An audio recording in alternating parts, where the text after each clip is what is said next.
Now, Sam Seder was at Air America from the beginning. I think Johnson is around here. We're going to talk in a bit about something he's doing now to help get progressive voices out there. But Sam, you were at Air America from the beginning, almost to the end. You know, what I said before, the day Air America went off, that was the day the Citizens United ruling came down. And I had Alan Grayson, because I was on from 11 p.m. to 1 a.m., I had to pre-record a lot of my guests. And I got the news about Air America literally 3 minutes before Alan Grayson called to tape this interview. And so I'm sort of shaken. We taped it anyway. And then I thought, you know what, I'm just going to do my show online and hope that the listeners, you know, they knew my website and would come, and many of them did, and it sort of built from there. So I didn't even, it just sort of happened. I didn't make a decision, all right, Air America's gone, I'm going to move my show online. It just happened. Sam, you're now online at majority.fm. Two things. First of all, it took you a while to decide to do it. I want to know why. And second of all, the time. He's on at 11:30. So he straddles both my show and Tom's show.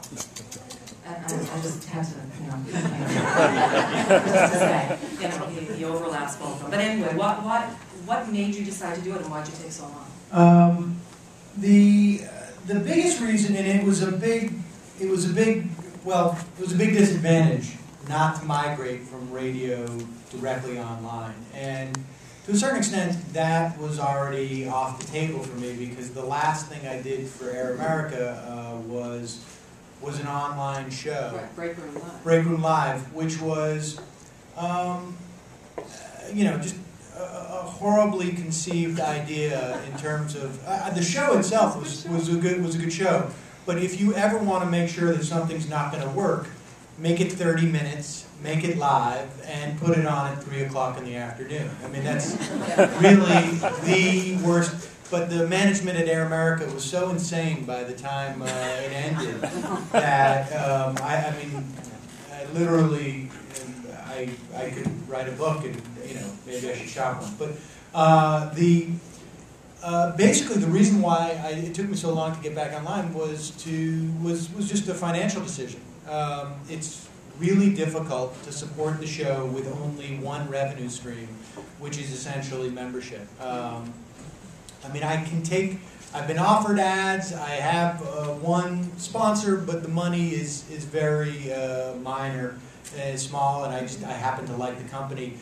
98% of my revenue, 99.5% of my revenue comes from members, and fortunately, over the course of my time at Air America, there was multiple occasions where I was going to get fired, and that's not the fortunate part.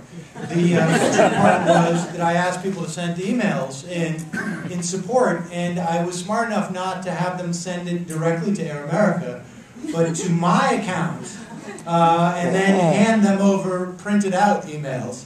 And so I had a very substantial email list, so I was able to contact a certain percentage of my audience. So, you know, I've been able to support the show. It was basically a financial decision. I needed some other source of revenue.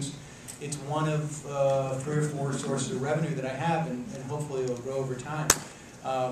The reason why I actually straddle a traditional radio time slot was, my thinking was that it's very difficult for me to compete with pre-existing shows.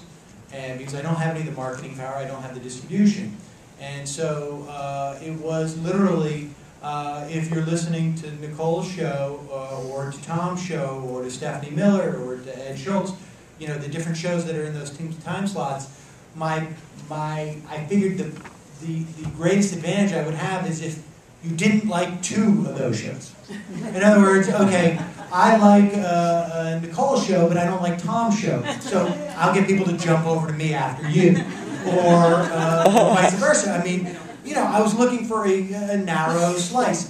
My live audience is literally a tiny fraction of the vast majority of my listeners are via podcast, and so or YouTube or clips. So you know, the live is a very small portion, but I also wanted to make it possible in the early going that I could do a simulcast. Mhm. And around that 9 to noon time is generally where there's an empty hour, if there are any. And so it hasn't worked out quite like that, but it's a different medium. So I enjoy this medium.